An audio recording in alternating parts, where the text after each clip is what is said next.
O'zbekistonning 9 ta viloyati xavf ostida qolishi mumkin. Assalomu alaykum hurmatli tomoshabin, kunning tezkor xabarlarini o'tkazib yubormaslik uchun video ostida like tugmasini bosib qo'yishni hamda kanalimizga obuna bo'lishni unutmang. O'zgidromet tezkor ogohlantirish bilan chiqdi.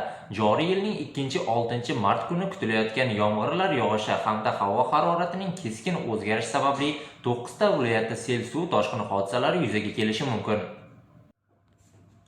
O'zgidromet ma'lumotlariga ko'ra, Qashqadaryo viloyati Yakkabog', Dehqonobod, Chiroqchi, Kitob, Shahrisabz, Qamashi, G'uzor tumanlarida, Surxondaryo viloyati Sarosiyo, Uzun, Oltinsoy, Denov, Boysun, Sherobod, Sho'rchi, Qumqo'rg'on, Muzrabot tumanlarida, Samarqand viloyati Urgut, Samarqand, Bulung'ur, Nurobod, Qo'shrabod, Kattaqo'rg'on, Payariq, Jomboy, Ishtixon tumanlarida, Navoiy viloyati Xatirchi, Navbahor, Nurota, Konmex, Karmana tumanlarida, Jizzax viloyati Zoman, Baxmal, G'allorol, Sharof Rashidov, Forish, Yangiobod tumanlarida, Toshkent viloyati Ohangaron, Bo'stonliq, Parkent, Piskent, O'rta Chirchiq, Yuqori Chirchiq tumanlarida va Angren, Olmaliq shaharlarida, Namangan viloyati Pop, Kosonsoy, Chortoq, Chust, Namangan, Yangiqo'rg'on tumanlarida, Farg'ona viloyati So'x, Shohimardon, Farg'ona, Beshariq tumanlarida, Andijon viloyati Andijon, Asaka, Jalaquduq, Qo'rg'ontepa, Paxtaobod, Isboskan, Xo'jaobod, Marhamat tumanlarida va